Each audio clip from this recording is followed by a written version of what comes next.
Welcome, students, as we prepare for another episode of DC Graduates. I'm one of your teachers, your doctor recommended dose of nerdiness, aka your nerd today, Carlos Rodriguez. And as always, I am joined by my teacher in crime, Sly. Sly, how are you? I'm doing great. Excellent day. It's been a chaotic week in my life, but we're here, we're sitting down, we watched some great ass animated movies, and we're gonna talk about them. Hell yeah. And first and foremost, two things to get out of the way. Fuck David Zaslav. Fuck Joss Whedon. One makes sense for this show, the other one doesn't. It's relevant. Yeah, it's relevant for our lives. Both could be true, again. that's a motto for today. Both could be true. Yep, that's our catchphrase. Anyways. Yeah, but we are talking about 2016's Justice League versus Teen Titans, directed by Sam Liu, written by, this is a fun one for me, Brian Q. Miller. Now, Slide, it's not a trivia question or anything like that. Do you know Brian Q. Miller? I feel like it's a name I should know, but you said it and I drew an immediate blank. Every time. It's like fight or flight. Nope, just die. There's no fight or flight for you. All right, so Brian Q. Miller. Oh, you got it already? Girl. Yes. Okay. He wrote Stephanie Brown, Batgirl, which at the time was not good. unheard of. Yeah, no, it was really good. A lot of us were worried because he only at that time, and it wasn't tested, wrote television. So he wrote a shitload of Smallville, and then did the like season 11, 12, and 13 of Smallville. They're like comic book seasons post the show. He wrote those since he was like one of the most familiar people in the Smallville universe. And then DC's like, all right, yeah, you could do like a main series. And he, relaunched Batgirl with Stephanie Brown, which is one of my favorite series, one of Tara's favorite series. We actually would pick that up every week back in the days. Yeah. I knew you would know. Like, as soon as you looked it up, you would be like, oh, I know him. Yeah. Man, yeah, it's one of those like names that I don't see enough to have instant recognition, but as soon as I see it in context, I'm like, oh yeah, that dude's great. Yeah. But it's given a real oh fuck, what's her name? A Dreamer, the actor. And Nicole, then she went on to run a bunch. Nicole Maines? Is that like Nicole Maines? Yeah, and she's a great writer, and she's doing a whole bunch of stuff now. Good for her. Man. Oh, shout out to Brian Q. Miller, still in the writing game. Because I was like, well, he has to do something recent. I just don't know what. He's been writing the Multiverses series. Okay. Damn. Sorry. It sucks to be you, man. Man, everything you write just gets canceled. Get a paycheck, Earn that paycheck. That's all that matters. Very true. Very true. But yeah, I saw that day and was like, ooh, no wonder I love this movie. And the studio, as always, is WB Animation. This movie stars Rosario Dawson, Christopher Gorm, Shamar Moore, Jerry O'Connell, Jason O'Mara, Stuart Allen, Jake T. Austin, Taissa Farmiga, Sean Mayer, Brandon Sue, who hopefully I'm pronouncing that right, Kari Walgreen, John Barenthal himself, and Terrence TC, aka motherfucking Kratos of Sparta, Carson, the original voice actor for Kratos himself, who actually had one of my favorite pictures over the weekend as of recording. There's a 20th anniversary of God of War, and both TC Carson and oh my god, it's killing me, who plays Kratos now? Christopher Judge. Yeah. I was like Stargate, Christopher Judge. Took a photo together, and they each were given by Sony gold like Hall of Fame rings, basically, with the Omega symbol for God of War. And they took a photo together. So it was so cute. It was really awesome, and it made my fucking whole weekend. But yeah, and hey, fun little fact for this one. Again, fuck David Zaslav, but this movie's actually streaming on Max. It is. Always hit or miss with these movies. A wonder. Yeah. No, it's a good choice to have on there. Yeah. Are there better choices to have on there? Yes, 100%. Absolutely. Yeah. But hey, we're glad this one is on there. And by the time this episode comes out, if it's no longer on there, I apologize deeply. Because when I opened up my Max app today and I typed the entire name and hit search, it said title not available. And I said, what? And then I What? typed in Justice League and hit enter and it popped up. So like, What's going on over there, guys? What gave is me going a heart attack. Get your app together. Last of Us 2 is about to launch. Pit is about to end. Like, get your shit together. That's what you know what? By the time of this recording, when this comes out, it's gonna be called HBO Go again. Watch. It's going back. HBO Go was great. HBO That was Go a was solid great. platform. HBO Go did like innovative things. It had like Mhm. a shitty interface, but like literally it was like the first time ever we were like, oh, if I turn it on at 9, you're telling me I can watch Game of Thrones at the same time as people who actually have live television? Fuck yeah, that's cool. Mhm. No, God forbid. Now it's like all weird. God forbid. This is anyway. We'll always get a fucking rant about how shitty Max is, but Sly, what's this movie Mhm. about? Hit us with the plot recap. All right. Robin is sent to work with the Teen Titans after his volatile behavior botches up a Justice League mission. The Titans must then step up to face Trigon after he possesses the League and threatens to conquer the world. Pretty on point for him. I realized we didn't talk about our host history while I was Oh yes, mid-sentence. I skipped by that because I literally never seen this movie until this time. Uh-huh. I also have never seen this movie, and I'll tell you why. Because let's go back to 2016. All right. I was uh junior or senior in high school. Okay. Um a fundamental time of my life, but I also was a bit pretentious and I hold grudges. And you know what grudge I had been holding for a while at this point? What? The fact that Teen Titans, the original run, was never renewed for the Nebulous season 6 that we all desperately wanted. That Teen Titans Ago existed at all. Mm-hmm. And then Young Justice was canceled after season 2. Yep. Dunzo. And at this point, I was so jaded by all of these characters that I went, I don't think I can watch this. Fuck you, Warner It was an Brothers. error on my part. This is amazing. It's But a really good movie. it was a bad time for this to come out for people who loved the animated versions of these characters that had been done so dirty and refused to get attached to them in any other form. Like, how dare you? How dare you take everything I love away from me and then also give me something that I'm gonna love? Everything. Right. Again, both can be true. Mm-hmm. I love Anyways, this that's plot my recap host though. history. Yeah, mine's non-existent. I was just like, oh, I should watch that, and then just never got around to it till now. I love this plot recap though because you said Robin is sent to work with the team after his volatile behavior botches up a Justice League mission. Technically, the He mission was didn't done. botch it. The mission was done, It and was he the also only reason that mission succeeded. he also like just like the mission was over. Fucking Weather Mhm. Wizard gets a demon attached to him, and he's like, oh, I'll take care of this, and actually Mhm. does the job. So, and the Yeah. only one sticking up for him, if you notice, as always, It's is Clark. Superman. Clark loves his Robins. He's like, I love these little boys. Don't you speak ill of them. I will Yeah, he give won't them. pay attention to his actual children. Yeah. But he will care about Bruce's boards. Someone's got it.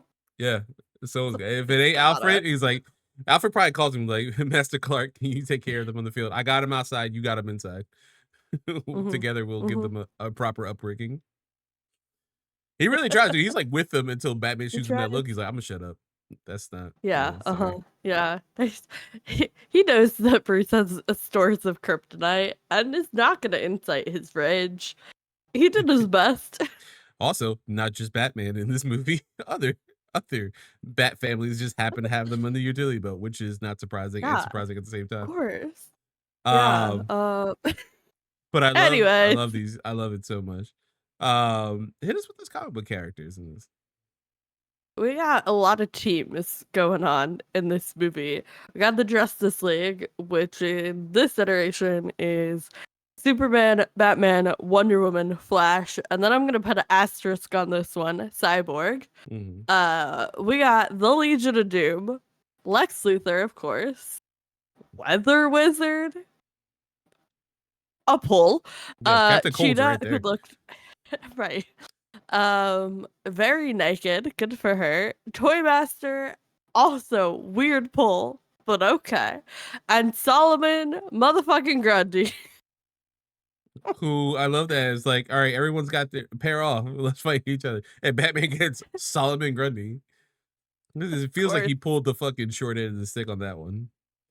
That sucked. indeed. And then we got the Teen Titans minus Nightwing, who makes a brief appearance trying to sex up Starfire on a video call, but it's They're fine.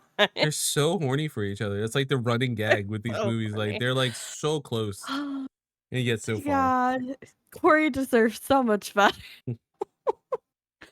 Of course. Okay, so we have Nightwing, Starfire, Raven, my girl, Beast Boy, Blue Beetle, Jaime. I was so What are you excited. doing here? Made my day. And Robin, Damien. Dude, I saw Jaime, I jumped. I was like, "Oh my god." And then funny enough, I was watching this movie and trying to finish it up on Sunday, and my son came down and he was watching it with me. He's like, "Blue Beetle." I was like, "Yes, Blue Beetle." He has Blue Beetle toys and everything. So we were like hype. Oh, we Your were so son hype. being a Blue Beetle stan is like everything I needed in the world. That's Dude, perfect. I knew it would hit, dude. I was like, "This dude has like Yeah. alien armor and he makes fucking Final Fantasy swords with his armor." Like the second you see this dude, your mind's gonna get fucking blown. Like and we watch, he's like, Yeah. "Holy shit." Like, yep, 100%, man. I Correct. told you. Mm-hmm. All right. Jumping off of that, let's get into the Andrea Romano roundup as we shout out our voice director queen herself, Andrea Romano. We'll start with this one: family versus duty. Let's talk about the differences between the Titans and the League. Starting off deep. Yeah. It's funny because we you put an asterisk on Cyborg, Mm-hmm. and for most of the movie, and even at the end, it's kind of like, though, kind of spoilers for next week. He doesn't show up at the Watchtower or the Hall of Justice. So he I don't know if he's like a in between person now, like Well, he's half yeah, Titan. because we saw a couple episodes ago him getting formally inducted. He's new. He's still green. He's like Hmm. a rookie Justice League member. So, like, I don't know. I don't want to say on probation because he's not. Like, he deserves better than that. But he's like still getting like into the process of being a full-fledged Yeah. Justice League member, right? So he pops up sometimes and then not others. I don't know, I guess. Whatever works. But yeah, it's so interesting because when we think of DC stories, especially in this animated universe where they have leaned so heavily on Batman, whose entire story is about family. It's him taking in these kids, like collecting all of these children, and then waging like a holy war against the evil of his city. Like, Yeah. if that's not family, like, I don't know what is.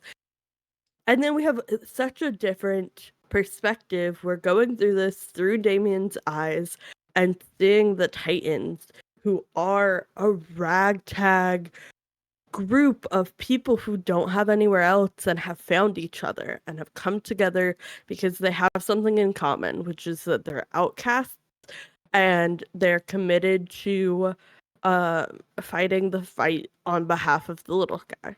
Right? Like, that's kind of all of their MO. Yeah. They don't have anywhere else and they want to do something to feel like they're helping. And you get, a clash of personalities. You get an interesting mix, but there's this diehard loyalty there in these are my people. This is my chosen family. I have created this. with my own hands, and I will, fight like hell for these people because they're mine. And then you have the Justice League, who didn't even want to be a team. None of Mm. them really care about being a team. They only agree It's that, like like, yeah, Flash. That's it. sometimes, yeah, Like Flash and Cyborg are willing to show up, and then everybody else is reluctantly like, yeah, I guess it does help to have somebody else to call when it's like a world-ending threat, I guess. Reluctantly grumble, grumble, grumble. exactly. I could have handled this myself. No, you couldn't. Shut the No. fuck up. And so, like, they're there because of this sense of duty. They feel like they have to. They've committed to being a champion of the planet, and they have to band together and face, external threat. Doesn't go well for them. They obviously don't work very cohesively together. And the only reason they keep doing what they're doing is because there's bigger bads out there. Um yeah, it's fascinating how, like, directly, like, when we look at the three groups we see in this movie, right? We have the Titans, the Legion, and the Justice League. And the Justice League is operating closer to the Legion than the Titans. And Yeah. the way they act, like, interpersonally with each other, I'm like, wow, that's real fucked up. Like, those parallels, I don't know if they were intentional, but they were strong. It's rough to see too, because especially, I mean, we haven't gotten to. I know the Judas Contract is a movie in this season further on, and I've only seen a small clip where they kind of talk about Corey and Dick meeting for the first time, and that's an early iteration of the Titans. That means the Titans were a team in this universe before the League, so they Yeah. are like the premier team of this league technically, like, or this universe, and they've broken up obviously because they got older and they're Mhm. trying to figure out their own shit. They're not just It's the teenagers at next that point. generation coming in, So yeah, right? so Corey and Dick being like, "Hey, let's take these kids in. Let's make sure they have lives. Yes, they have like, yes, Raven is this person who has like this incredible power that could destroy the universe at that, Mhm. just being a vessel for her father. Then you have, Jaime with the Blue Beetle Scarab, who is like one of the most deadly weapons in the Yeah. universe. And then you got Beast Boy who's trying to figure out what he is, and this is a not a Mhm. darker tone Beast Boy, but this is a more realistic, more like closer to the comics, Beast Boy who is dealing with the animalistic side versus like Mhm. his human side. What does Who it is mean to he? be human? And, like, what does it mean to embrace his instincts and his nature? And, like, what does that mean for him? And how he relates to the people around him? It's fascinating. But yeah, like, you take this team of the first generation of heroes who banded together because they were the only ones. They were all alone. They didn't, like, they finally found a couple people doing the same thing as them, and they had to stick together. Like, that was such a huge part of Dick breaking off from Bruce, right? Mhm. He was like, I can't be under your thumb anymore, and I know, like, I've developed relationships with all these other kids who are doing the same thing. Like, we can make change. We can do something together. And now that they've, like, grown out of that a little bit and are doing their own thing, and, Cyborg's being initiated into the league proper, and they can, like, usher in this new generation in a way that's, like, a little less traumatizing, and hopefully will end up with less of them getting fucking murdered, but it's fine. Yeah, and it's funny because like it's not over your head storytelling in this movie, but it's very subtle with Victor because you see, Mhm, he gets possessed by one of the Trigun, the Demons 3, who are gonna make an appearance next week, funny enough. Um, they get taken over. Jaime and the Scarab like break him out of it, and then he immediately like comes to, and he's already dealt with Damien a little bit, knows a little bit about mhm, Damien, and now he's in this place where he's seeing, oh, they're kind of, you know, reacting like a family. They're kind of, a little more, even though like they're still chaotic like the league, there is still some familiarity. They're still like trying to figure out together. And there's a mhm, cohesiveness that's not there in the league. There's parts, like Batman has respect for Flash, Flash has respect for everybody. So that helps, Mhm. so there's a pairing there. Like, Cyborg and Flash have very similar outlooks on life. Shazam is a kid. Victor just became like an adult. So like it's easy for Yeah. them to get along. When Victor comes in with the pizza at the Hall of Justice and offers Batman one, he's like, "No, I'm good." I was like, honestly, no, we know from comics that Bruce does eat shit like this. He does, like, I Yeah. know they make those jokes, but he does eat pizza. Like, he just asks in the previous movie for butter with a, sorry, a shitload of butter on his popcorn to watch a movie with Damien, like to have family time. But like, something about being in the league is just like he shuts that down. He's like, he's He just doesn't Batman. wanna expose any vulnerabilities, right? He doesn't wanna come off as too familiar to them. He's so desperate to protect his secrets and his people that he won't open up and allow for any of that familiarity from anybody other than like Clark. Like they have an Yeah. understanding regardless of how begrudging it is. Yeah. Um but yeah, no, it's really interesting that that pizza scene was so perfect. How the reception of it in the league versus the Titans and like the way that we see even the parallels in like how the league fights together when they're like going up against other threats. Hmm. And then you see the we'll talk about the DDR scene, but Yeah. how incredibly in sync they are, like reacting to each other, and like the way that you could see how that translates to the like battle instincts in both of them, and the way they're Hmm. like developing this bond that's going to contribute to helping them be successful, and then you immediately see it pay off the next time they get in a fight and how cohesively they work together. Because the league doesn't have that. They're all strong, they're powerful, they know what they're doing, but they're not working as a team. They're just like five people going up against a group of five bad guys. Yeah, and again, you get the pair offs. You get Superman and Wonder Woman because they're in a relationship at this point. So, and they're more open to that and showing emotion in the battlefield and everything like that, and show like a familiarity with the rest of the team, which kind of makes them part like why it's important to have them in the Trinity in this universe, right? But what's interesting is when you have someone like Damien who already, I think I mentioned this, is like this universe is just set up to just constantly shove horrible shit in Damien's face. Like, he's constantly, like, dealing with Constantly trauma. whacking him with the trauma hammer. Yeah, whether it be, Like, "Hey, don't kill," and then some guy kills himself with his sword, and his hands happen to be on the sword, so he's fucked up mhm, and then goes away for a couple months, and then he tries to save somebody, and then they get fucking murdered by accident, and then he's like, "God damn mhm, it, I keep trying." He has to fight his fucking grandfather in hell. That's a whole mhm. trauma thing. I'm like, and this kid And is, then he has to behead his yeah. like hero, his icon, like the man who like shaped him and he looks up to, and the like person he always thought he wanted to become, and he has to fight him in super hell. Like, Yeah, and even then, come like, that's on. what him accepting his position as like, "Oh, you're doing this because of Batman." Like, "No, I'm doing this because of myself." Like, he is slowly opening up more so than Bruce ever did.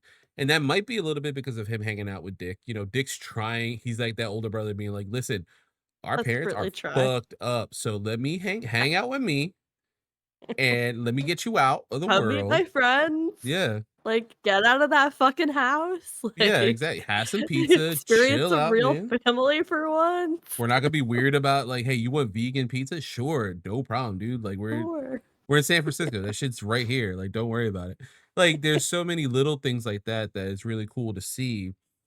Um, he opens up more so than Bruce has already Mhm. have. Bruce is opening up little by little to his immediate family, but he's not opening up to Clark the way that, we like to see in other media.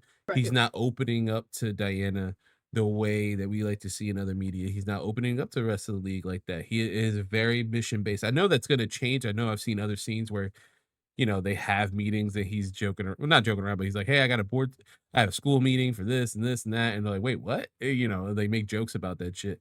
But, like, that's Mhm. slowly they're building, and, I mean, it's headcanon, but you can see, like, well, they're seeing the Titans do that, so why not start opening up?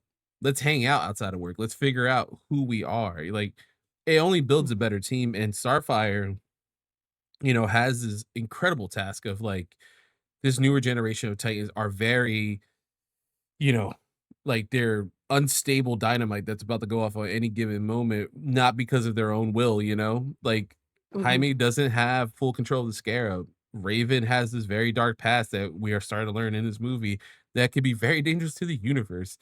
Mhm. And Beast Boy's trying to figure his own life out, and she's like dead mother now to all these boys, and then she gets the biggest dickhead in the universe, in Robin, who's this lovable asshole kid, God.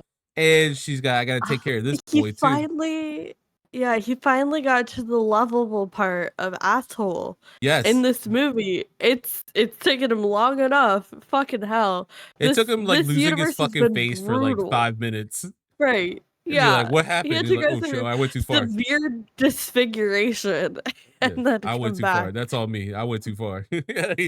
But yeah, like I most of my interactions with Damien have been via fan fiction, as I've mentioned. Mhm. And so I have like a special place in my heart for like a very specific type of fan fiction interpretation of Damien, which is precious and adorable and I love it so dearly. And like protect this small child. That's not what we get in this universe. So like No. every week I'm like, fuck this kid. I want to bang him over the head with like Frying pan. what the fuck, frying pan. Thank you. You know what I was talking about. Who knew, man? They're really good weapons. Fuck Zachary Levi, by the way. Ah, Just throwing fuck that one out there. that dude. Oh my Yeah. god. Why are there so many shitty people? Anyways, Yeah. yeah, no, David's been so fucking insufferable. And obviously, And like, he he finally has had like a glimpse. yeah. He has, like, a crush on Raven, in his weird, This very weird mountain fucked up way. boy, autistic sort of way that he does, but that's also like, he also is finding a found family within the Titans themselves. So it's not just her that's like keeping him around. Like, he's starting to build a bond with Beast Boy in that DDR scene. He's starting to kind of make some jokes with Blue Beetle, and like the fact Mhm. I think there's a level of respect there. The fact that Blue Beetle killed him for like two Oh yeah. seconds, and he's like, "Yeah, no, Yeah, I pushed the limit. no. You Blue got me Beetle back. rocked his shit and he's like, Respect." respect. Yeah, Like that's the it's like only way to win Damien over. yeah, Like you and gotta put him in then his fucking place. Corey doesn't take any of his shit. Like, he's constantly, like, basically Absolutely slut not. shaming her or, like, for her outfit and any other thing, and she's like, "Nah, that's not how we do it." Can we talk about the outfit? The hip cutouts? Yeah. I was like, damn. Yep. Corey Yeah. got real sexy this episode. Yeah, that screams Amanda Connor, Jimmy Palmiotti, Starfire series, that outfit. Yeah, She there's looked a lot of great. yeah, and then her in the robe when he's video calling and just My think like, try to look through the God. camera like, "Come on, man, come on."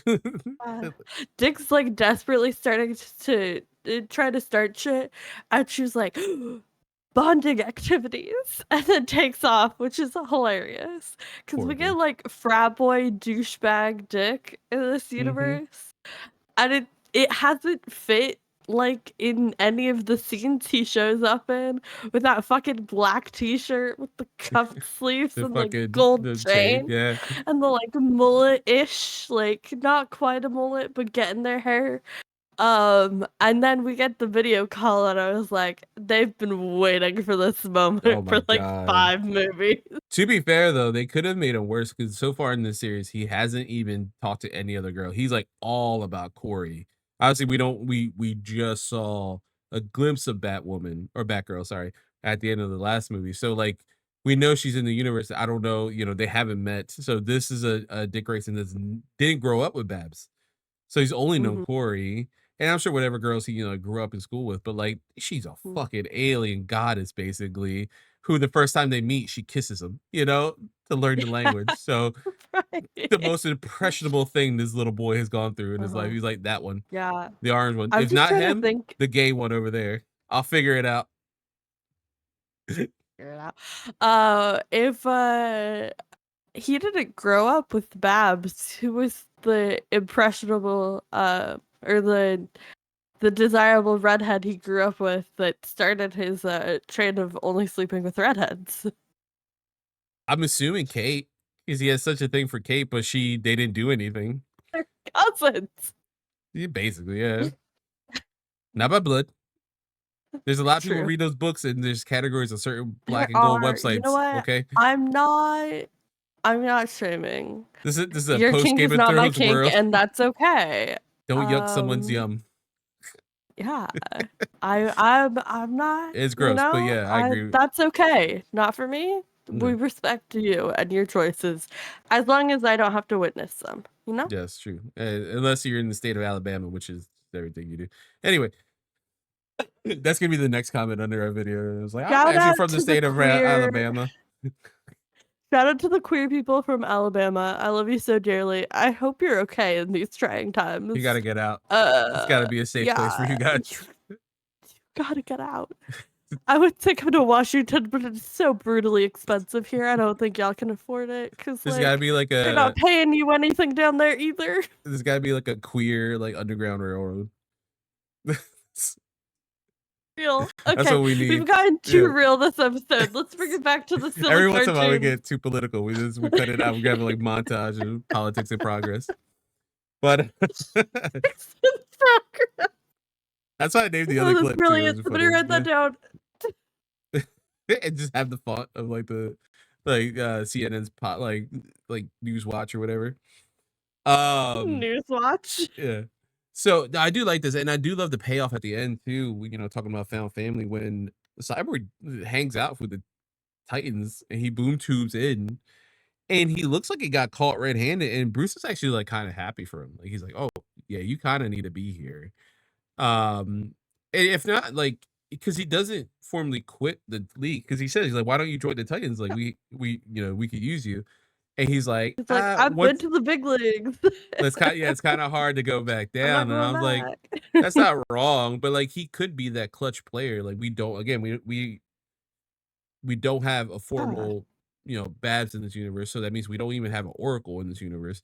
He can right. play that part of basically a physical Oracle, one that can be like, "Hey, I'm doing this over here while also fighting over here." Like I'm giving Mhm. any comms to the league that they need over here, but I'm a boom tube the Titans over here to fight, you know, Terra, Yeah, who like, again he was could even the league is not full time, right? He could do the day-to-day shit with the Titans yeah. and be on call for the league. It's He's like, so he happy only to just gets bring called pizza. up, like, half the time anyway. Yeah.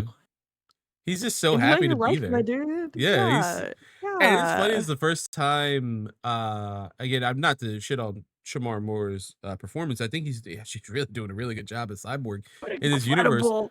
but this is the Very first time where good. he's letting loose, like, it is you could tell that Cyborg in this time in the universe is already becoming well adjusted into his role of, he's Mhm. making dad jokes. He is not as sad as he once was. We're getting almost to like I like to equate Cyborg with another one of my favorite tragic, characters in Marvel with the Thing, where they had this like sunny Mm. disposition Mhm. despite, how they feel about their looks and their what they call deformities and their things like that. Like they have the sunny disposition. A lot of people rely on them on either team, whether it be the Titans in the past, the league now, and they have this identity crisis within themselves of who they really are, whether they're Ben Grimm, the Thing, or Cyborg, Victor Stone. And like now we're getting to a place where we're getting like the positive, like where we get the Thing now, right? He's like, hey, Mhm. I'm motherfucking Ben Grimm. I'm married. I'm on a team with my fucking family. I run these streets. Like I'm just cool, and I'm cool with it. Mhm. And then you get like Victor now, who's like starting to warm up. He's he's eating pizza, and Batman, I'm assuming, has an autistic moment and asks him a straight question when it's just awkward as hell because he can't read the room. He's like, "What do you So do with that autistic pizza?" and so iconic. Yeah. If you don't have a stomach, where does it go? And he was like, you don't want to know. Yeah, yeah, and it's like Incredible. he could Yeah. be sad in that moment, right? But he like laughs it Mhm. off, and he's like becoming more comfortable in his body. And it shows too, like his body, if you notice through the animation, his body's starting to change more and more. He's so bulky in Justice League Mhm. War. And where you're at now, he's almost back to the traditional, very slimmed down cyborg that we see in the comics. Yeah. I think it's like almost like a mental reflection, right? Because we know Mhm. that it's a bio suit of armor that forms and it's slowly like contorting to what his ideal is. Like he's starting to become more comfortable. So it's starting to become more Mhm. comfortable around him. Get more comfortable in And himself, his voice yeah. acting when he how happy he sounds when he's with the Titans, I'm sorry, at the end. He's like, "I got Mhm. 4 cheese pizzas," and all this stuff. Like, Shamar Moore does something special where he just sounds happier. You know, he Yeah. doesn't sound as serious, and that's the whole point. Like, he could cut loose now. He can kinda just chill with the Titans. It's a really nice moment at the end. Mhm. Yeah, it is sweet. I and it goes back to this problem we have in superhero media where they don't really know how to write disabled characters because it in so often the characters are only disabled in like name and not in function. Like they will be like visibly disabled, like the two you mentioned, like Cyborg and the Thing, but it doesn't really impact how they interact with the world for the most part. I know Ben's storyline kind of goes into that a little bit more, Mhm. but when we're talking about these characters, like if you're looking for representation, they're not it, right? Like they don't act disabled in pretty much any way, shape, or form. They don't have any of the challenges of being disabled to overcome that we see, right? They're these people, they're a little bit different, but it doesn't really impact how they navigate the world.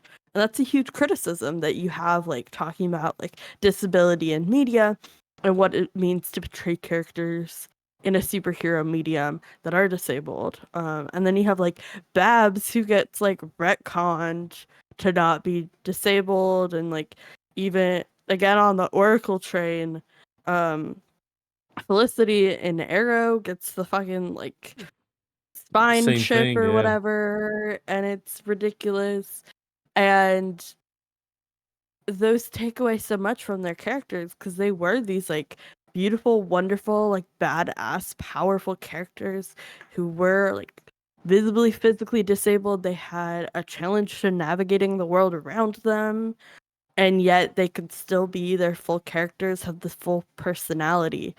And I love that we're not doing like sad, tragic, disabled characters, that these characters are still embracing their joy, especially Victor. Like we saw him have his like downfall, like heartbreak, grieving moment where he's grieving the life he lost, and now he's moving on. Mhm. He's happy, he's comfortable in his skin, he's comfortable in his like mechanics and joking about that. And that's fucking incredible. I would love for them to interrogate like what it means to operate as a cyborg in the world. We're never gonna get that.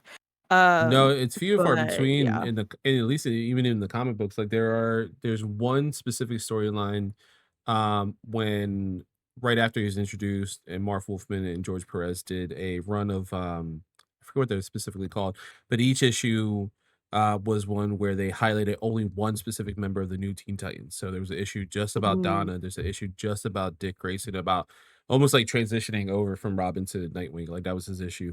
And then there's Yeah. the issue about Cyborg where he is having a hard time with looks, things like that, and he's like deciding to almost quit the Titans. And they just fall Trigun maybe for the first time or something like that.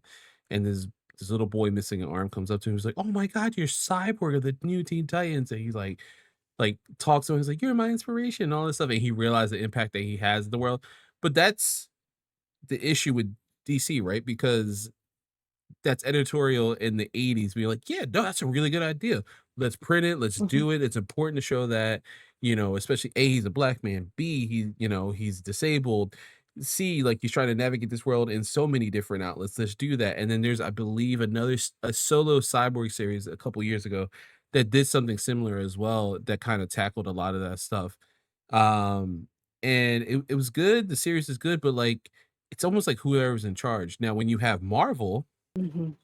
not, this is a DC Yeah. animated movie podcast, but we can't, for this instance, we have to give them props because Daredevil constantly has storylines where he has to grapple with that or fight a villain that Mhm. can take that ability away from his radar vision away. So he is truly, dealing with some of those issues. Or there's a famous storyline with Superior Iron Man where dickhead Iron Mhm. Man, who's like, Tony Stark all assholed out for some stupid fucking magic reason. Puts nano machines in fucking, Matt's eyes. And he's like, "You can see again. You're welcome." And like just takes away all agency from him, Christ. like, and Yeah. that's a amazing storyline to deal with that. Echo, who you talk about a lot. Mhm. She has so many I love storylines that Echo. are so beautiful. Clint, in recent years dealing with his deafness, like, and there, It's yeah, hit or miss with him, yeah. Fraction, There's some people awesome. who do Some it other really writers, good, the rest of them do it real fucked up. Yeah, no, shout out to Matt and Fraction, but it does help, especially in the Marvel universe, because they have the X-Men who are, allegories for all of the oppression you could imagine on the planet. And so they're already kind of primed to writing these stories, and DC tends to lean more into the power fantasy, yeah. which is totally valid. Like it's different forms of entertainment. I do want to shout out the absolute best disability representation in any comic ever is the Venomverse War Stories collection. There's a short by Nanedia Corfor, who's like one of my favorite writers of all time, and she writes a symbiote story with a wheelchair user from, I want to say, Lagos. Oh, okay. And it's gorgeous and beautiful and wonderful and incredibly done. And I highly recommend if you want really good disability rep in a comic book. That's the only one I can like recommend with my full chest. Oh yeah, no, and I don't blame you because even like Flash Thompson, Agent Venom storyline, right? Oh, I lost my legs because of the Iraq War. Well, now here's Venom. You have your legs back. You can do all this other stuff. Yeah. Like there is there representation in the Marvel universe. Is it better? Yes, it's better represented than it is in DC because the whole Marvel's motto is, it's your universe in a different light, right? So like Mhm. it Marvel's supposed to reflect what we have in our society and the shit that we go through every day, but there just happens to be Captain America, Spider-Man, Hawkeye, shit like that. So a lot more prevalent in like disabilities and stuff like that. Again, do they get written right all the time? No, not necessarily, but Not very often at when done all. right, you're like, But everyone's like, holy they shit, look at try. this. Um, and then DC is this power fantasy, gods and monsters. That's what James Mhm. Gunn's calling his Yeah. first, section of these DC, live action movies he's doing I and Creature literally Commandos. have where's it behind me? I'm gonna knock over all my books trying to grab this. It's fine. But you want to talk about gods and Yeah, look at that monsters? cover. You're like, You got fucking Kingdom Come but it's behind me. cool, right? Like Also, it's also sorry, I'm good. gonna Yeah. further this fucking tangent. Hmm. I just started reading fucking the Omega Men, Yeah. which you recommended to me live on this podcast once, and So it's good. ruining my life. This is so Yeah. good. Oh my god. Yeah, man. Tom King, man. And you start Okay. and then you started like, wait, you were in the CIA? What fucked up shit did Yeah. you see, sir? you know, Uh, what did yeah. you go Uh-huh. through? And the Uh-huh. fact that you had to submit that book Uh, to the CIA and be like, hey man, just make sure it has none of mhm, my shit in there. All right, cool. We're good to publish. But mhm. it is interesting, right? DC is like this power fantasy. And every once in a while you get a Yeah. storyline like Omega Man or something like that that kind of tackles real world Mhm. issues in this very Yeah. fantastical light. But it all depends on the editorial. They're so I feel, especially recently, since the aughts, they've been chasing this high of crisis after crisis after crisis and dealing with, let's reboot this, let's do that, let's do this, let's do that. There's almost like kind of a clear vision, but at the same time, not. And when you get a good Mhm. writing team that can tackle real world shit with these fantastical characters, it works so well. That cyborg run is so good, tackling a lot of the issues that he goes with. Still, this character's been around for like almost 40 years at this point, and Mhm. if not 40 years, and he's still dealing with a lot of the same issues to this day because they constantly have to reboot this universe and constantly have to be like, all right, who's cyborg? This is what he's going Almost through. like they forgot, like, what we love is the grounded stories that are relatable. Like, that's how Yeah. you build brand loyalty, is to create an emotional connection with your audience. And where you're constantly just throwing, how can we make the stakes get better? How can we top fucking Endgame, like, over and over and over again? you're not building any sort of emotional connection when it's constantly a world-ending threat. It's constantly a crisis event. Yeah, Oh, give me like the fucking Wayne family adventures. Why is that not canon? Like, that's it. bring in the writing teams who can give you a grounded story that's going to like connect so deeply with a specific group of audience that will go so hard for that run that it'll fund whatever the fuck else you want to write. Like, Yeah. find find the niches and capitalize off those audiences. I don't know why they can't comprehend that. No, and this movie does a good job of like really establishing again, like these people feeling, not in control of themselves, feeling down on themselves, but you have again Blue Beetle not being in control of the Scarab fully and being kind of scared of it. You can tell Raven being Yeah. fully afraid of her past and possible future, and still being like, Hmm. I don't want to do this. Like I fucked up so bad that like a whole plane of existence is gone because of me, and my mother. Right. Um, seeing Beast Boy, especially when they go to hell, Yeah. him really And he struggling. transfers into a creature pal, like Yeah, without his will. Like that was like against his choices. Like yeah, he was and he adapts I would so imagine well, that would be so quickly with that. yeah, Thank God, but he also any trauma, he can go back home and talk to right. Victor, talk to, Raven, talk to Damien about, like, what the fuck happened down there, that was crazy, like, I know Mhm, I'm okay, but, like, I became a demon for, like, how long, like, I had to fight, mhm. but Jesus Christ, and then same thing with Damien. He's dealing with all this trauma. He's supposed to be this Al Ghul, and finally accepts that he's neither. He's almost like neither Al Ghul or a Wayne. He's like, I'm a Titan. That's it. He just jumps And into the then found family. I can never say his fucking name. Oh God, no, I'd never. Yeah. I still to this. It's in Kingdom I Come. know I It's right behind looked you. it up one.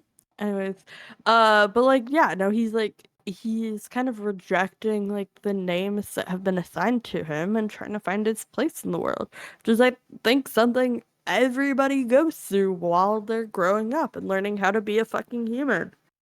And to Yeah, see that through Damien is sorry, I have to sneeze bless you.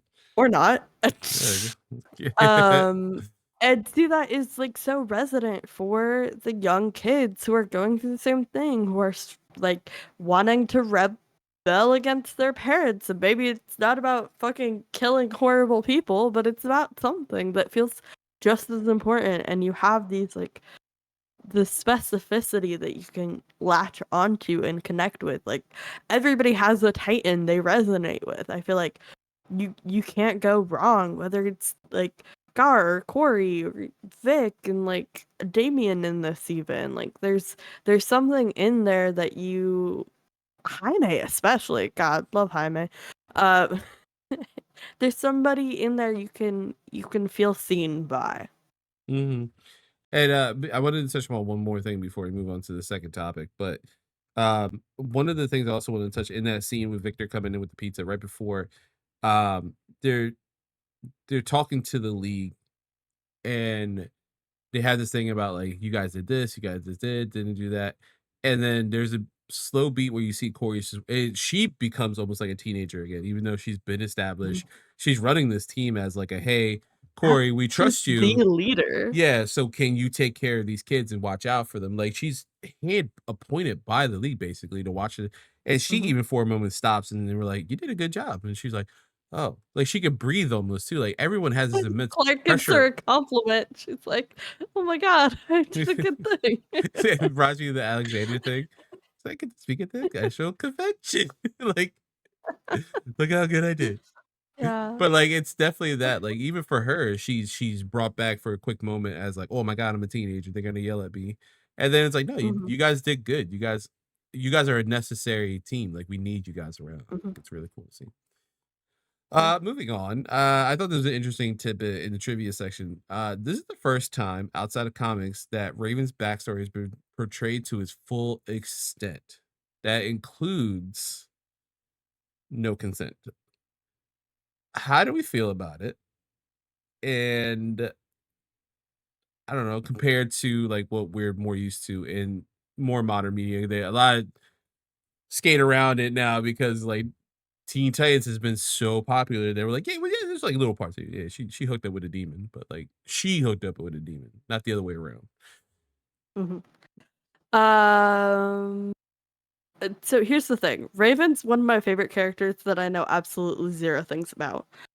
Sometimes when I like things, I'm like, I don't want to know anything else. I'm just gonna enjoy this.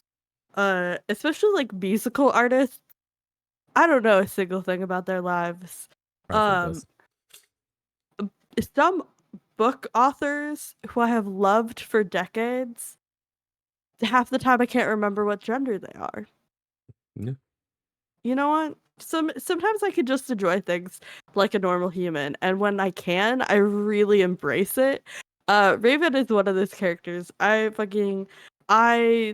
glommed so hard onto that character so deeply in my like formative young years. The like really fucking powerful outcast.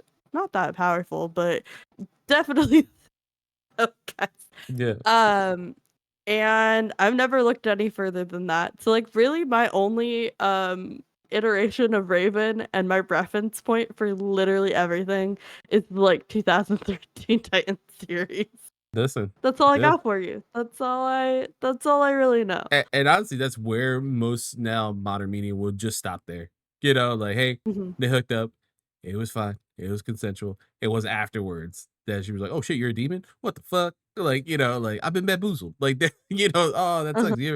You know, but like this one was like outright. It was like Rosemary's Baby. It was like, hey, everything's going good. By the way, human trigun, hot as fuck. It's fuck. Did not have I to was ruin not he prepared for ruined the that. moment by revealing himself at the last second. It's like she was down. She Yeah. was like, "Yeah, nah, She was down. Yeah. yeah. I had a I shitty would have been life. down I'm too. running I didn't away." even like men that much. Yeah, she was like, "There's this hot dude in front of me. I got away from my Uh-huh. parents. It's whatever year. This place sucks. Sure, yeah, let's hook up. This is awesome." And Yeah. then it's like, "Wait, no, I'm a demon. Wait, what? No, hold on, back up." Right. Exactly.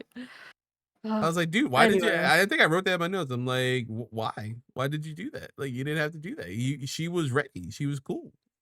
Like, You wrote, yeah, well, Trigon's human form is hot. yeah."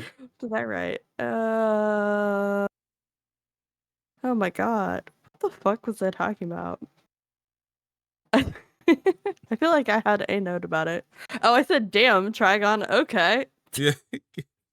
Yeah, it's just a this it's straight up like an homage to like which is I don't think a homage is probably right there when you talk about Rosemary's Baby, but it's Rosemary's Baby, and it's like oh, it's like this is Uh-huh. not a dream. This is not a dream at all. It's like Mm-hmm. oh no, Raymond's Yeah. mom, and then obviously Yeah. then you get the rest of the stuff where like hey, Azrath got destroyed, Raven fucked up because she was just looking for her dad, and it's like Mm-hmm. okay, I guess we're just How gonna many breeze past this. other people are, supremely traumatized by trying to find their like long lost dad and he ends up being a piece of shit? That's, relatable content.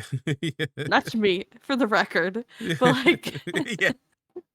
It's just as a shout out, I'm not sure me. people can find out I'm sure people could like relate to that. Like growing up so desperate to know anything about like this whole other, half of your conception Mhm. and then creating such a big moment around this only to find out that they're like actually a terrible person and kind of suck, or maybe they're a demon. Like that's important to like have as something to relate to in media, but Yeah. It was just a sucks. weird choice to go full bore and show. Yeah. And then Beast Boy just being like, "Your mom hooked up with a demon." Like, again, are we not gonna Not talk about quite. against her will? Against her will. Yeah. You didn't finish the sentence, Gar. Uh-huh. She Against her was will. set up as a sacrifice to the demon Yeah. by this fucking like covenant or whatever. Like she didn't even choose to be like married off to him. No. Not to No. mention anything else that came later. Yeah. She was probably like, "Oh, this is kind of weird." Well, that dude's really hot though. So yeah. But again, also something a dumb teenager would say. Yeah. So great writing all around. Yeah, 100%. One last thing about Raven before we move on to our notes I wanted to touch upon. I obviously know a lot about what happens in this universe, especially the end of this universe, with Robin and It's so funny because I know all the beginning and none of the end, and you're like the exact opposite. yeah, I know specifically the end and like none of the middle. This is the very beginning, none of the middle, and the very end for some reason. But and we get a hint of this at the end of the movie, how close Raven and Robin are being. I was always, and it's only because Tysa is an adult actress, but she does a gravelly voice really well. And Stuart Allen is literally a kid growing up as Damien's growing Yeah, up. So like his voice is literally changing as Damien is getting older. So it's perfect. yeah. Every project, it's a little bit different. Yeah. So I'm like, wait, how old is Raven compared to Damien? And I looked it up, I was like, oh, Mhm. Damien's just short. He's just a short little king. And I love him. Yeah, He's a short king. He's such a fucking 13. growth. Yeah, and she's 1 year older than him. I'm like, oh, okay, yeah, you guys, yeah, crazy kids. Go ahead. I don't know how I feel about it in this universe because it's still weird, but yeah, sure. You guys hook up. Yeah. Why not? Could be worse. It'd be worse indeed. Um, Right. Anything you if we're wanna going touch to on? our notes, Yeah. yeah, I do have a shameful confession I need to make Yes. on this podcast. I am so like unsettled by the idea of Clark and Diana being together that literally every movie I forget about it. And halfway through this movie, I was convinced that there was a Lois in this movie on a phone call with Clark. I And I saw was your note. I like, was like, where's oh, Lois in this movie? she's not. It's Not at the all. joke about the glasses. I was Yep. like, oh, that's so funny. Lois is like ribbing him for his like shoddy Clark disguise. And then he flirts with Diana, and I was appalled. I was like, is he like two-timing them? Is he with both of them? What is going on? And then at the very end, I was like, oh, because she makes a callback to that conversation. And I was like, wait a minute. Am I an idiot? I think I'm an idiot. And I said, apparently the glasses do work. And it was just fucking Diana the whole time. There's literally only one storyline I would give, like one series that I think did their relationship okay. It was obviously controversial back in the day. So this Mhm. is funny enough, it ended this year, the series ended, and that's basically when the relationship ended as well. So it was Superman Wonder Woman 2013 to 2016, written by it was 29 issues, written by Charles Soule and art by Tony S. Daniel, who's an incredible artist. Um, yes, two annuals, 29 issues, and then one special, which is a featured ed thing. Um, it's the closest that I've been okay with that relationship. It was super Yeah. controversial back in the day. Especially when it's teed up like they might be a thing in volume 1 of Justice League, but that is Mhm. the start of this new DC universe where then everything jumps 5 years ahead and they've been a team. Right. So now they've been a couple. So in my head I was like, "Oh," and this is we got early rumblings online that like, "Hey, this is going to be a decision DC makes. They're going to break them up for, same thing like Spider-Man, Superman can't be married, makes Mm. him younger, whatever stupid ass reason." And Yeah. it was one that's like, oh well, maybe they'll allude to their past and then he'll be with Lois or whatever. Like, oh, my ex Mhm. was Wonder Woman. Yeah. No, it's like current girlfriend and they date and all this other stuff, and then that Superman dies. And then the pre R.I.P. New 52 Superman comes back with his Lois, and he basically takes his place. And then in some stupid timey-wimey storyline that they Yeah. had to do to Yes, they explain do. everything, they just combined everything together. And Wonder Woman was like, "Hey, I dated Clark. It wasn't you. We all know it. I'm okay with that. I love that you're married. Lois is the shit. You guys are happy. You guys have a kid. I love Jonathan. You guys have a good life." And that was it. And like never talked about it again. It's like, oh, thank Stop. God. But Thank like God. that 29 issue series is the only, in my opinion, is the only series that did their relationship any justice and kind of validated their Mhm. relationship. Other than that, holy shit, I hate that storyline. I do. I hate it so much. And it sucks because like you have these very powerful superheroes. It's just they it screams like one of those things that they don't need to be a couple, you know? Right.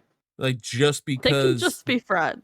You know exactly. how all the homophobes are like, why can't two men just be friends? Yeah, Why can't two people just be friends? Like exactly. Clark and Diana would be excellent friends in this universe. A I think hundred they'd have percent. fun. I think they'd be funny. They can go out to lunch, just not be flirty and weird and gross with each other. They can have Exactly. banter, they can have jokes. Like you can if you remove the fact that like sometimes they kiss from the series, I think they'd be excellent friends. Yeah, and then when you get something like Justice League that introduce like the animated series that introduces the concept of maybe Bruce and Diana hooking up, that was one that Mhm. was like, "Whoa, wait, hold on. This kind of Interesting. actually makes sense more somehow than these two possible gods, right?" Even we talk about the Dark Knight Returns universe and things like that. There's a sequel series, Wonder Woman and Superman hook up. They destroy multiple mountains and cause tsunamis while they're hooking up Mhm. midair, and they create a baby, and it's just weird.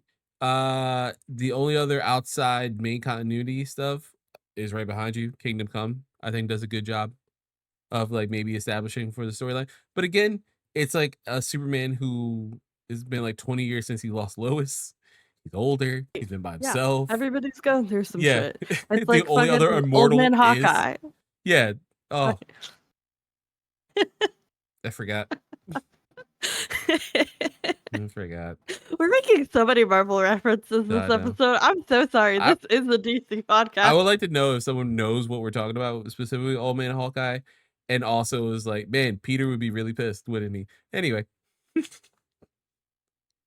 he'd be really disappointed in his I daughter. did unfortunately read like almost every single Hawkeye comic, like all the ones that were on Marvel Unlimited, because somebody assigned me the role of Hawkeye expert when I knew like two things about that man, and then all of a sudden I had to know every single thing about that man, and I was pretty successful, unfortunately for me. Yeah, because comic Clint is not There's as some fun. wild shit in there. Yeah, there's some wild shit If you with ever comic want Clint. some I love movie Clint. recommendations or things to desperately avoid, let me know. I love me some Family Man, Clint Barton in the MC Jeremy universe. fucking Renner? Yeah, I love Oh it. my god. Voice of an angel. Uh, that's my kind of Clint You a Barton I big like. fan of his music? Yeah, I've heard a couple songs. It's actually pretty good. Beautiful voice. And he almost died. Anyways, Yeah. yeah. But What were we talking about? Clark and Oh god. Diana. Yeah, That's weird. here's my thing about the trio is I don't like any of them in relationships with the other unless they're all together. Like the three of them together, I feel like balance each other out in a way that makes sense for romantic entanglement. Mm-hmm. Yeah. That's a Yeah. lie. I do love me some Superbat, but I have to be in a very particular mood to read some Superbat. Fair. Fair. Yeah, and the closest I got and only every time it made sense was Justice League, Unlimited and Justice League the Mhm. animated series. It was like, oh, Yeah. I never thought of that.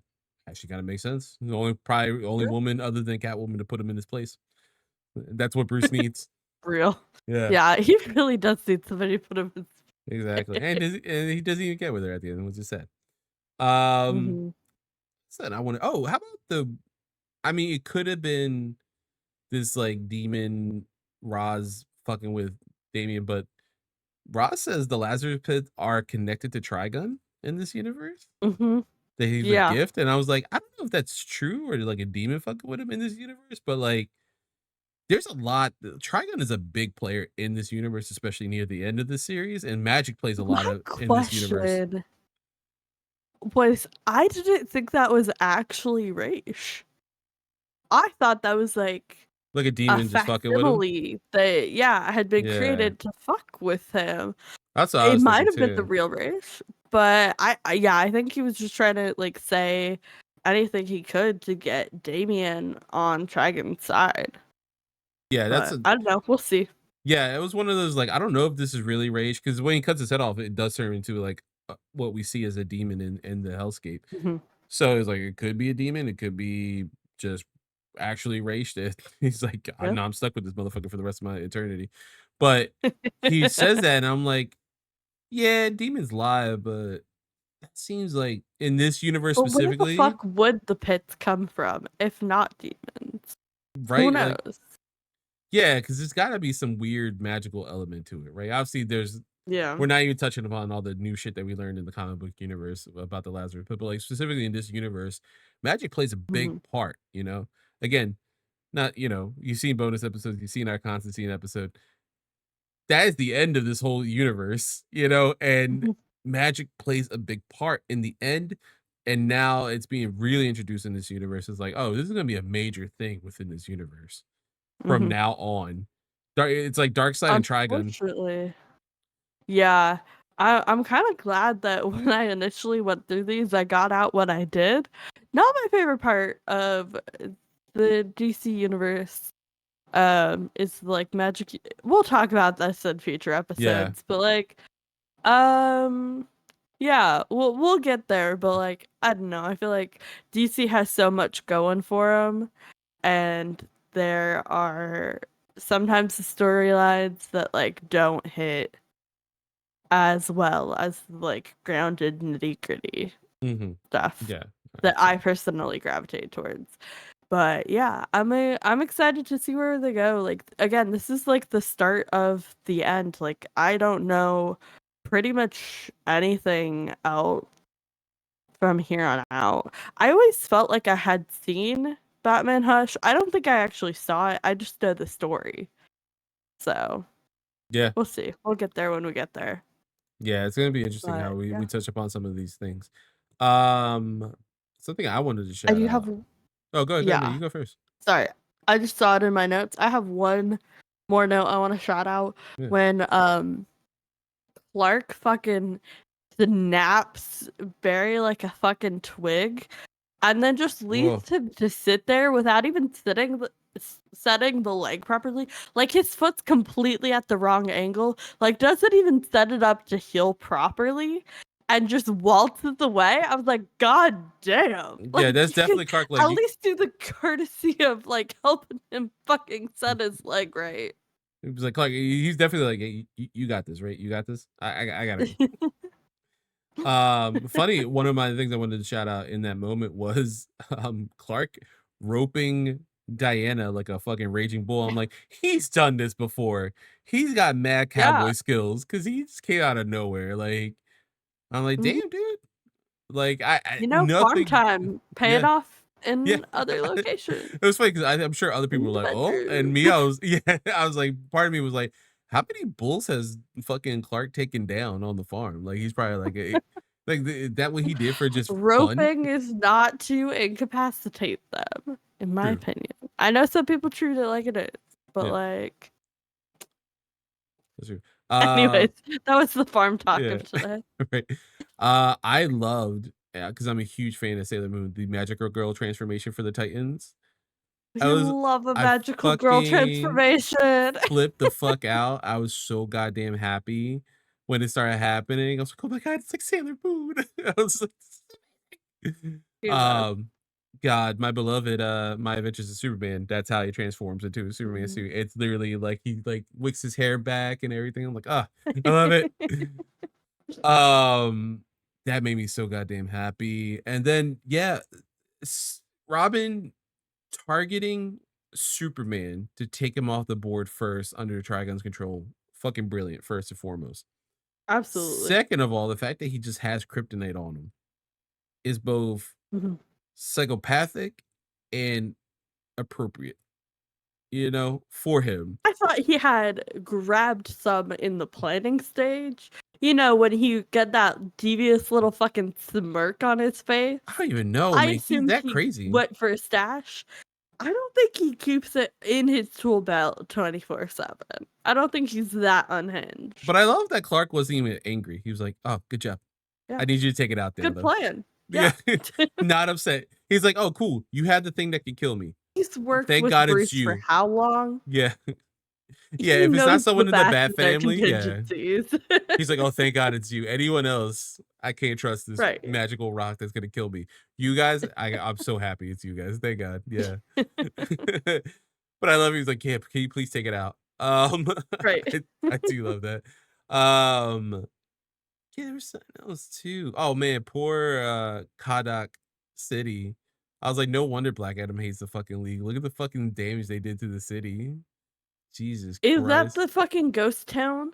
The town that they were fighting, and they were like, he's gonna destroy the city, and then there was not a single soul animated on screen the entire Yeah. fight scene. Yeah, I it's was supposed to be like, there is Kondak. 0 people here. Yeah, it's supposed to be Kondak, which is the sovereign nation of Black Adam, Teth Adam, It does in the get body. fucking wrecked, Yeah, I but was there like, was no wonder no he hates people this there. motherfucker. Yeah, there's nobody. There's literally nobody. Um, it was funny though. Um, Mhm. yeah, I think that was it. I think there was the DDR scene. Obviously, we kind of touched upon. Oh Wow, yeah. what a fucking great scene highlighting that. And I just love the Robin's like, I'll figure it out. It's like, oh, okay. And then finally, yeah, we haven't touched upon it, and we get a tease in the credits of one of the most problematic storylines in DC history. Our girl Tara shows up on her way to Titan Tower.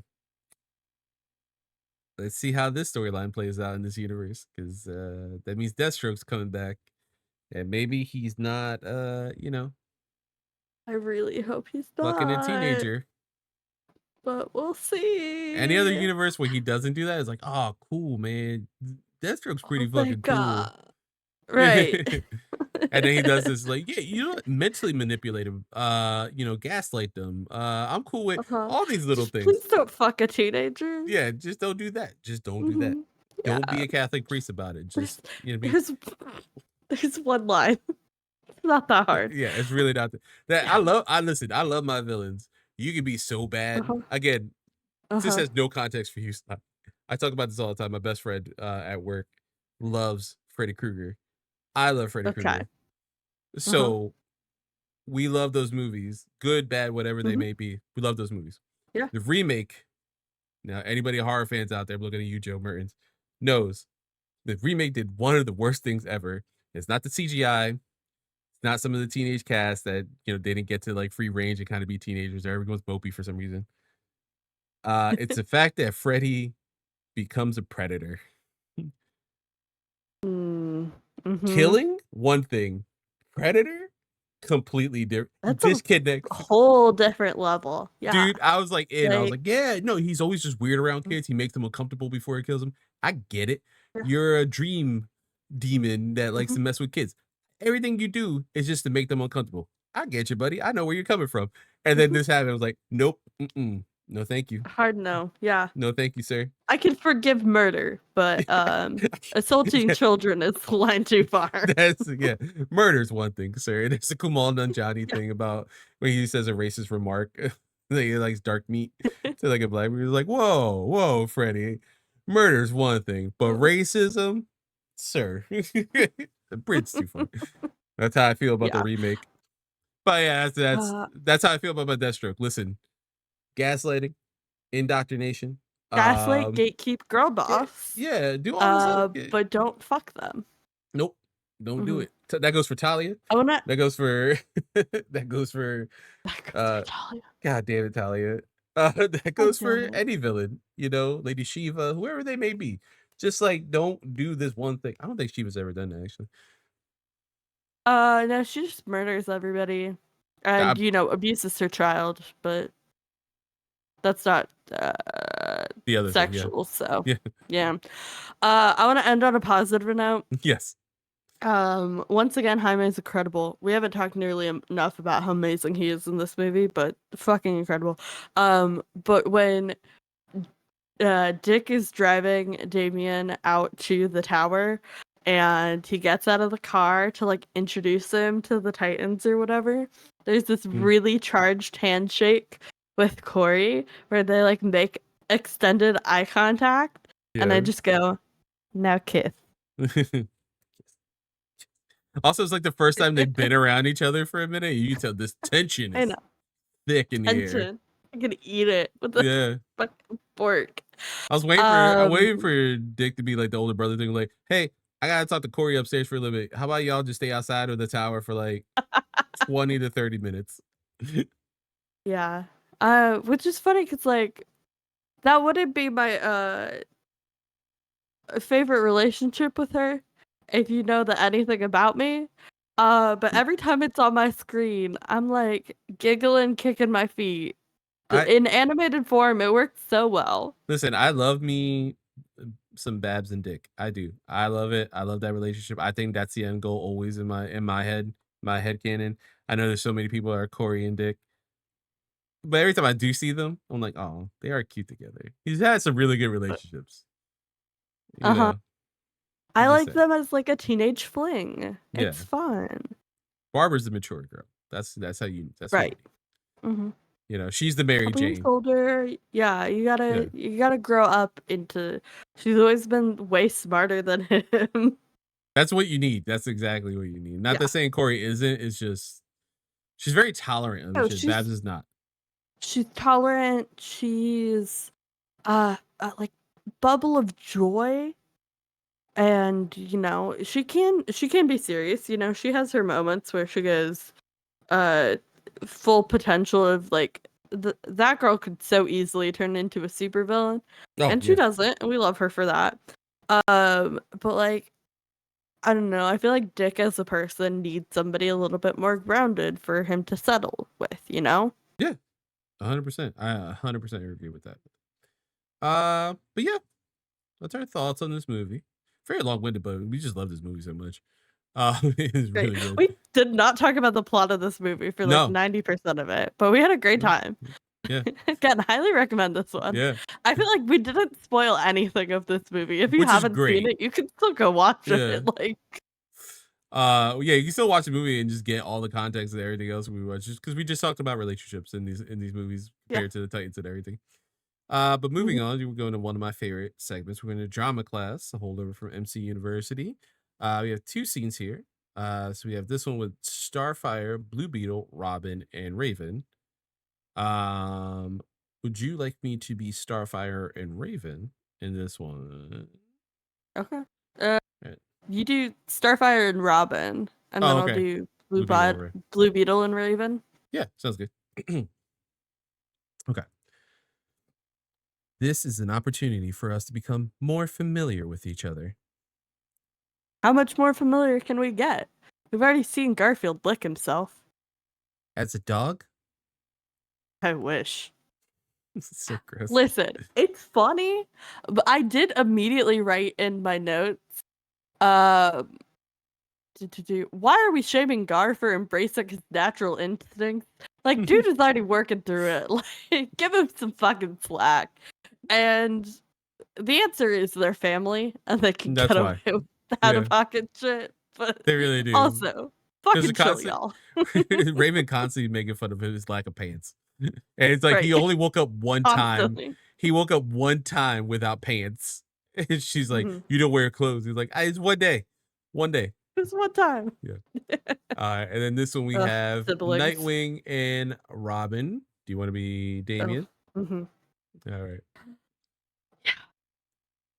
Could have driven myself. After the stunt you pulled, you're lucky to be allowed within 10 feet of a steering wheel. So this is my punishment? Enduring a bunch of school children? This is not punishment. Hopefully, you'll learn to be part of a team. And they're not children, they're teenagers. Worse. Don't tell me Damian Wayne's afraid of a little socializing. I'm not afraid of anything. Teammates are a liability. Really? Then what am I to you? An unavoidable irritation. He loves his big brother. I love it. He loves him so I love it. much. I love it. All right, moving on. We are going to quiz time. I don't know how much of a softball this one is, but we'll go. It's an interesting thought. Hopefully a very soft ball. Yeah. So the question is, John Barenthal has played 3 Oh. major comic book characters. Can you name all 3 of them? Whoever the fuck he was in this. Um, the Punisher. Yes. And oh fuck, what was the other one he did?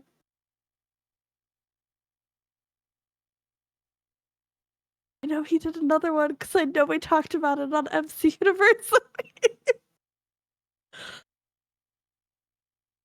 Fuck. I'm gonna hate myself tomorrow. I'm I can gonna give you the wake up show the show. for half points. So he has Trigun, which is who he played in this one, Punisher. Yeah. And then for half points, I'll give you the show, The Walking Dead. Oh, that's right. The only Walking Dead I've seen is the 2 episodes that were available on streaming when I was trying to watch everything that Lauren has been in.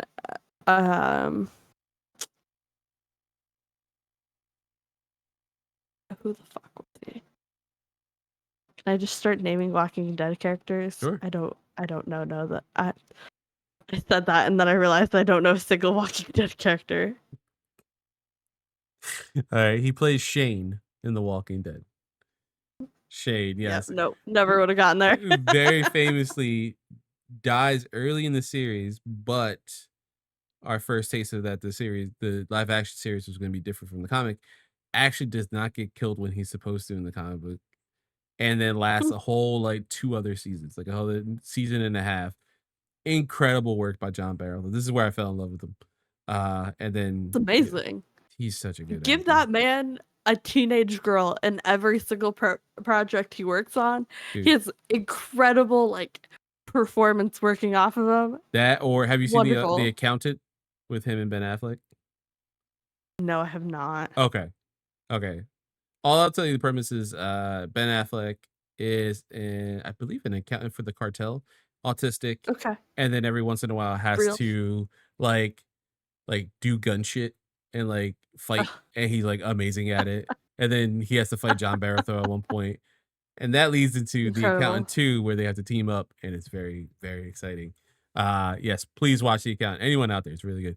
Is it a good representation of being autistic? Probably not. Probably not at all. If you want a really good representation of being autistic, I watched High Potential because JJ bullied me into it, and it was very good. Okay. Yeah, it was. It's very heavy on the propaganda. It's a Caitlin Olsen a cop show. procedural.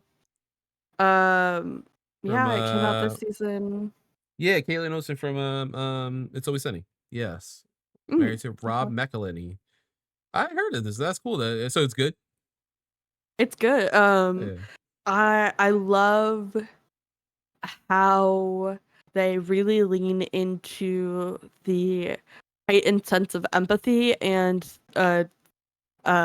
strong sense of justice, which are both really strong characteristics of being autistic that are often completely ignored and shown the antithesis of when people are writing autistic characters. So that was really fun. The family dynamic is incredible and wonderful and hilarious, and it's just delightful. If you can look past the blatant propaganda of it all, it's great. It was a really fun time. And then if you want another example of autism, Dr. Odyssey during the fucking shark attack orca episodes, they introduced a very bad portrayal of autism, which is really funny because they have the most autistic character on the show already.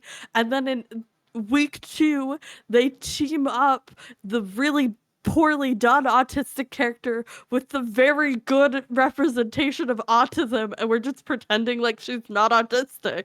And they have a great time. Jesus Christ, that's amazing. Also, if anyone's I've seen trailers for those episodes. The fact that you said orca, I'm like, no fucking way. Those episodes get crazier. Okay. Ryan fucking Murphy, man. That motherfucker's crazy. Oh God. No, I have to tell you episode 1 of the 2-part series is called Shark Attack exclamation point. And then I have to get this right. I have to nail this. Part 2 of it is called Shark Attack exclamation point colon Orca exclamation point. What the This show is so dumb. Shout out to so Ryan Murphy, much. man. That man is insane. Fuck you, Ryan Murphy. Unless you're paying us to talk about your show. We're talking about your shows anyways. But we're doing it begrudgingly. Why you do crazy shit all the time, man? And then he'll do an actual drama series where it's like, hey, these are real people. This is what really happened in America. What the fuck? Fuck are you doing? Yeah. Right. Anyways, yeah, that was that it for quiz time? That was it. John Barrow's played Punisher, Shade from The Walking Dead, and Trigun in this. He's back as Punisher and Daredevil Born Again. And that dude just loves comic books now. He's just a huge Punisher fan. As you should, and the best representation for that character has ever gotten out, even in the comics. I'll be that person. I don't give a fuck. Yeah. All right, we're wrapping this episode up with Homeroom. Sly, this is how much we love this movie. We barely talked about the plot. We just talked about how much we love these characters. How much do you love this movie, though? A final thought. This is great. Yeah, no, it's delightful. I immediately finished it and was like, fuck, I gotta rewatch Teen Titans right now immediately. Like, fuck everything else I'm doing in my life. I'm gonna start a rewatch of Teen Titans. This is delightful. The characters were great. Like if you can ignore how impractical the hip cutouts are on Corey's outfit, she looks incredibly hot, and we love that for her. It's, an interesting storyline that we've seen before. They're really diving into, trying to remake this universe and trying to be like the epitome of these storylines and like canonizing this as what exists in this universe. And so like we have the whole overarching meta narrative of everything, fucking whatever. You get fun family times and bonding and kids being kids, and then also fighting literal titans and watching the adults in your life fail you because they think they're half gods and they can do anything and don't understand the power of teamwork, and the kids save the day. Yep. Classic narrative tropes.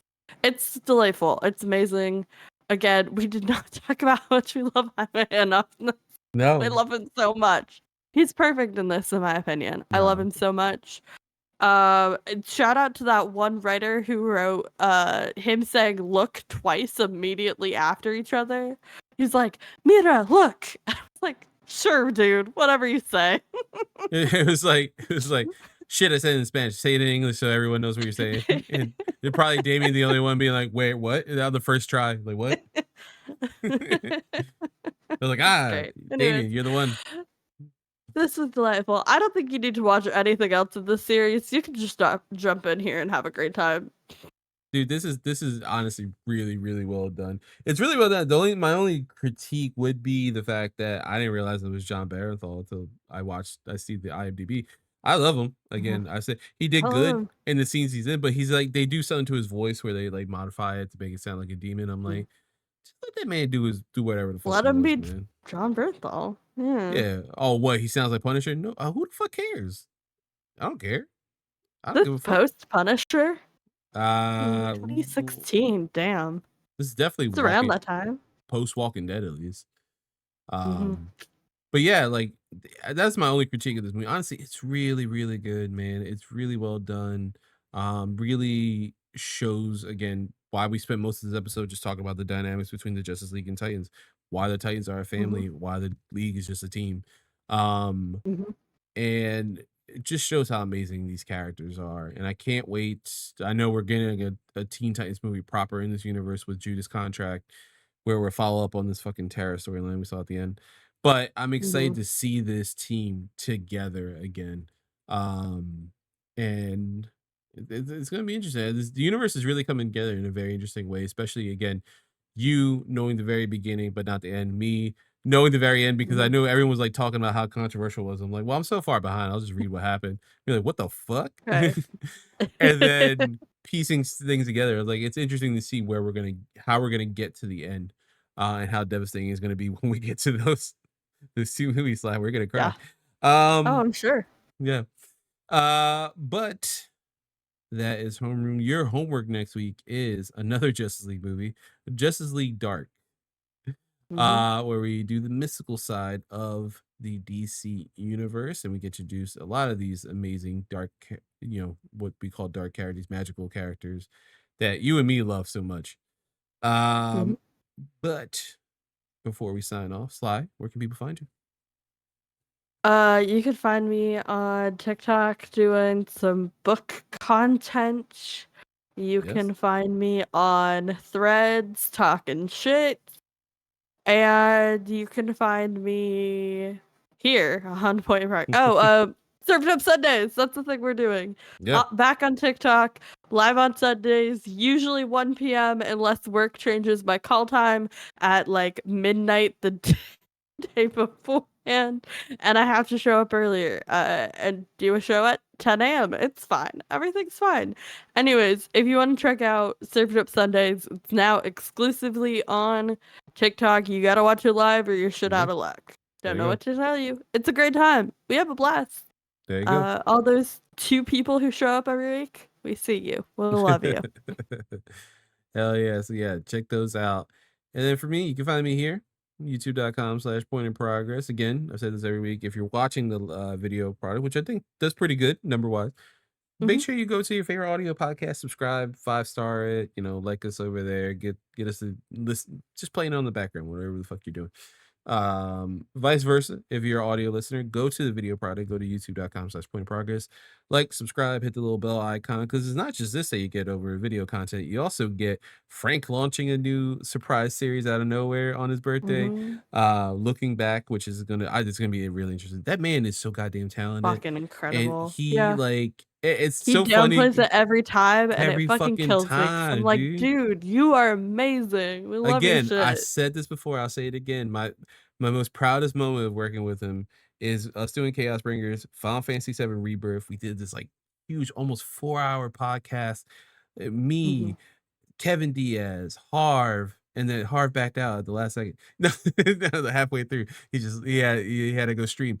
So then it was Yeah. Kevin Diaz, Cameron Hawkins, and he's Uh-huh. holding his own with Kevin, who has these thousands and thousands of subscribers on PlayStation Source, works for Hmm. IGN. And then you Hmm. have Cameron Hawkins, who's done video reviews for IGN, works with Khalif Adams and Spawn on Me, Hmm. does all this amazing shit. Cam's a man, and he's doing so good, and not a worry in his body. No, there's no nervous. Right. The He second you get doesn't him give on a a fuck. topic, he And just it's fucking incredible. goes, dude. Yeah. So goddamn talented, man.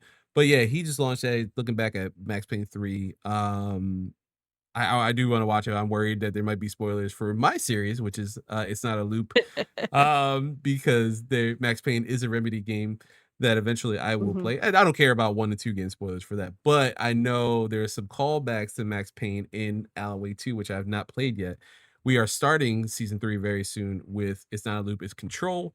So season 1 is already done. Season 2 is already done. So check them out, watch them in their entirety, and then get ready for season 3.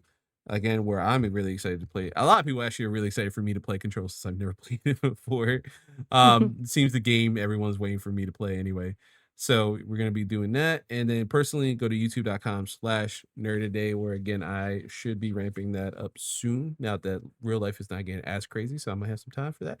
And then Point Hmm. of Crowber is, as this goes out, there should be some other fun stuff that, we're keeping quiet about right now, but we are filming some stuff this week Yeah. that I'm really excited about.